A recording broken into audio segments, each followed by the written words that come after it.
وہ اپنی جگہ سے اٹھا اور اوندھی پڑی برہنہ لاش کے پاس آیا۔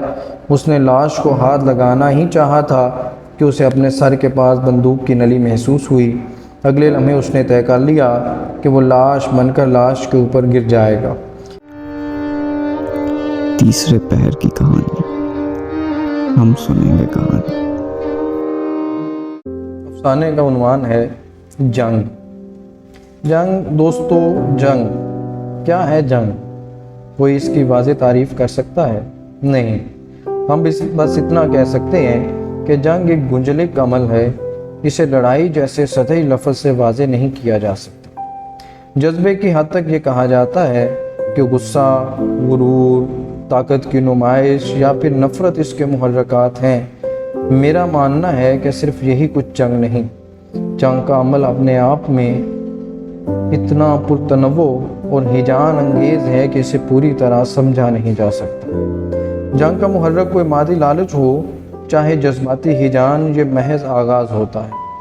جنگ شروع ہونے کے بعد اصل محرک زیادہ دیر تک اپنا اثر برقرار نہیں رکھتا، اور پھر میدان جنگ اور جنگجو سب جنگ ہوتے ہیں۔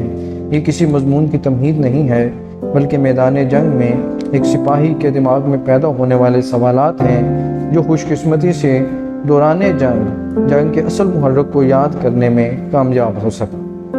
یہ جنگ کے عروج کا وقت تھا۔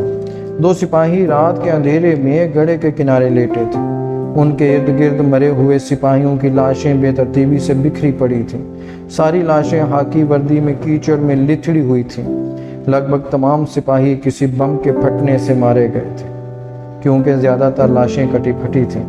دونوں سپاہی بے حس و حرکت لاشوں کے درمیان لاشیں بنے پڑے تھے کہ ایک جہاز گرجتا ہوا میدان جنگ پر سے گزر گیا۔ تب دونوں نے حرکت کی۔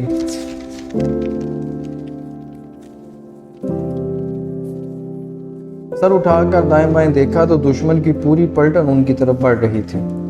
پلٹن کے ساتھ دہکتے ہوئے لوہے کے ٹکڑے، بجھتی جلتی چنگاریاں اور گندھک کا دھواں بھی ساتھ ساتھ بڑھ رہے تھے۔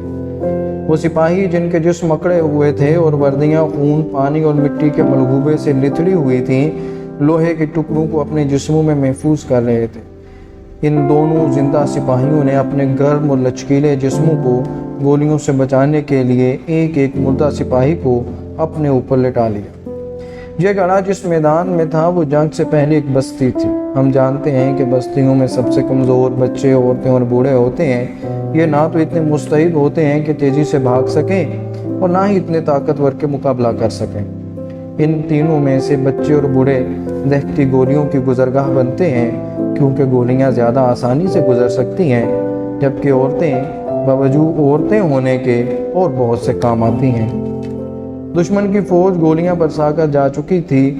رات مزید گہری ہو گئی تھی۔ دونوں سپاہی ابھی تک اسی حالت میں تھے کہ سپاہی الف بولا، کتنی سردی ہے۔ دوسری طرف سے کوئی جواب نہیں آیا۔ پھر خود ہی کہنے لگا، ہمیں چاہیے کہ ہم خشک یونیفارم پہن لیں، ویسے بھوک بھی لگ رہی ہے۔ چلو بے، اٹھو بھی، ذرا ارد گرد تو دیکھو۔ دوسری طرف سے کوئی جواب نہیں آیا۔ چاند کی 14ویں تاریخ تھی، لیکن بادل بھی وقفے وقفے سے برس رہے تھے۔ ٹکڑیوں میں بٹے بادل جب چاند کے سامنے آتے تو ایسا لگتا کہ چاند منہ پر رومال رکھے رو رہا ہے۔ ایسے میں سپاہی الف کو بے کی دبی دبی چیخیں سنائی دیں۔ سپاہی بے اندھیرے میں کیچڑ زدہ زمین پر زور زور سے ٹانگیں رگڑ رہا تھا، جیسے کسی درندے نے پکڑ لیا ہو اور وہ بے بسی کے عالم میں اپنی ٹانگوں کو حرکت دے رہا ہو کہ شاید اسی سے جان بچ سکتی ہے۔ چند ثانیوں بعد سپاہی بے کی سانسیں اکھڑ گئیں اور اس نے 2-3 بار زور سے ٹانگیں کیچڑ پر پٹکیں۔ تھوڑی سی کیچڑ اڑی اور وہ ٹھنڈا ہو گیا۔ سپاہی الف بادل چھا جانے کے بعد گہری تاریکی میں محض اپنی سماعت کے سہارے اس واقعے سے آگاہ تھا۔ سخت خوفزدہ ہوا۔ اندھیرے میں کچھ سجائی تو دے نہیں رہا تھا۔ اس نے کان لگا کر ارد گرد کی آوازوں کو سننا چاہا، مگر وہاں صرف بارش کے گرتے قطروں کی ٹپ ٹپ کے علاوہ کوئی آواز نہ تھی۔